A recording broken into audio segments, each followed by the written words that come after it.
U.S. National Security Advisor John Bolton on Monday said anyone concerned with the Middle East should be worried about U.S. President Donald Trump winning a second term in office, adding that the next few months are the optimal time for Israel to act in its own national security interests.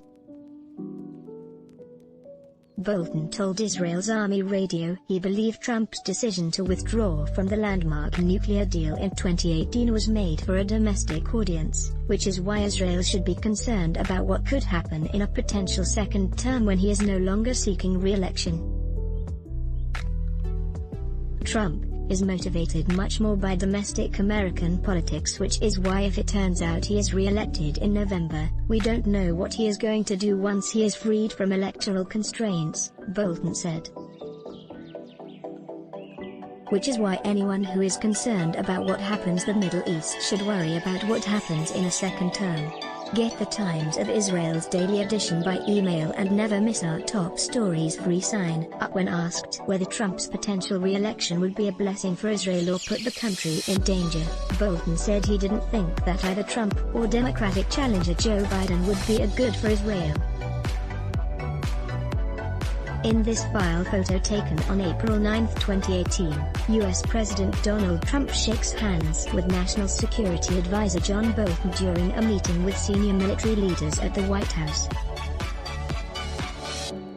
AFP photo/Nicholas Cam, I think the next few months are an optimal time for Israel to act in its own national security interests, Bolton said, also noting he believed there was zero chance Trump would withdraw from the U.S. election before November.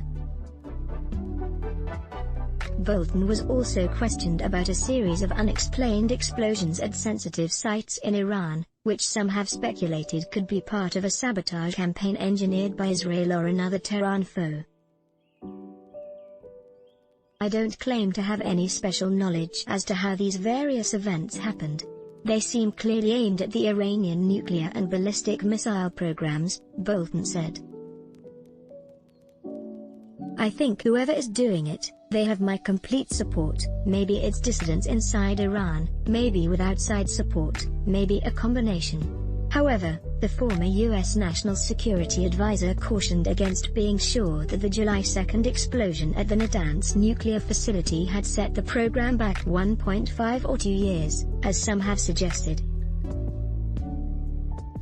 The damage we can see above ground to the building that was a manufacturing facility for the most sophisticated centrifuge appears to be considerable. But we don't know what is going on in the centrifuge halls below, so I wouldn't be completely optimistic. But it shows the Ayatollahs that somebody can get even into their most sensitive locations, he said. This photo released Thursday, July 2, 2020, by the Atomic Energy Organization of Iran, shows a building after it was damaged by a fire at the Natanz uranium enrichment facility some 200 miles, 322 kilometers, south of the capital Tehran, Iran. Atomic Energy Organization of Iran via AP, Israeli TV reports, without naming sources, have said the blast destroyed the laboratory in which Iran developed faster centrifuges and set back the Iranian nuclear program by 1 or 2 years.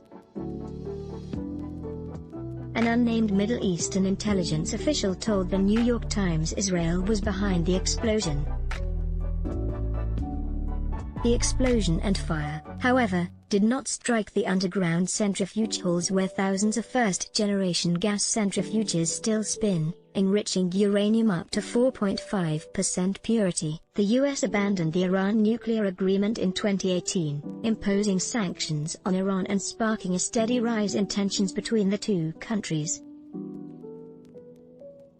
The 2015 deal promised Iran sanctions relief in exchange for limiting its atomic activities. Since Trump's withdrawal from the nuclear deal, Iran has broken all the accord's production limits.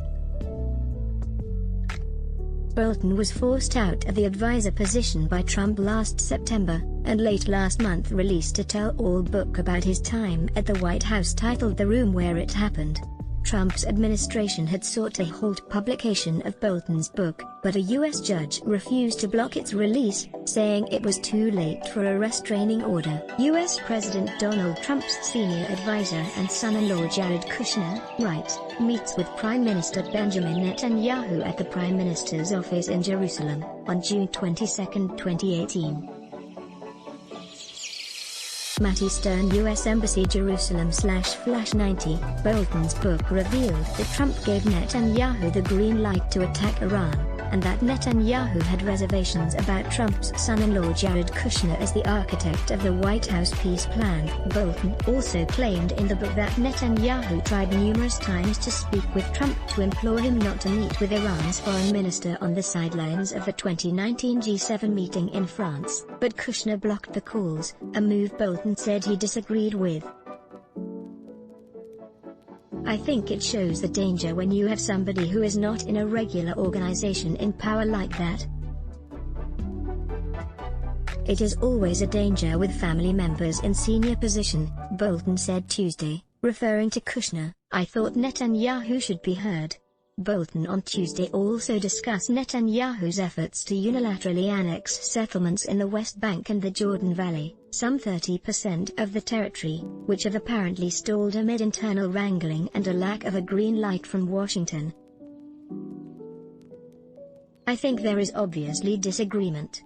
Jared is still trying to sustain his peace plan and is worried about unilateral action or American recognition of unilateral action, Bolton said.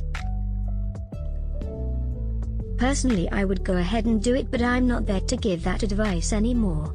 Bolton concluded the interview by attacking Trump for ignoring warnings at the start of the year of the coming pandemic, and for not having an effective strategy to deal with the outbreak as cases surge and the U.S. economy falters. I think it goes back to January, February. He didn't want to listen to the warnings he was being given about the potential dangers of the virus. So much time was lost, Bolton said.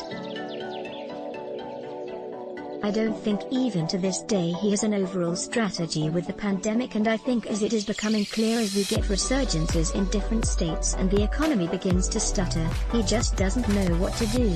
Let's block ads. Why? Show your love for him. Click the link in description. Thanks for watching.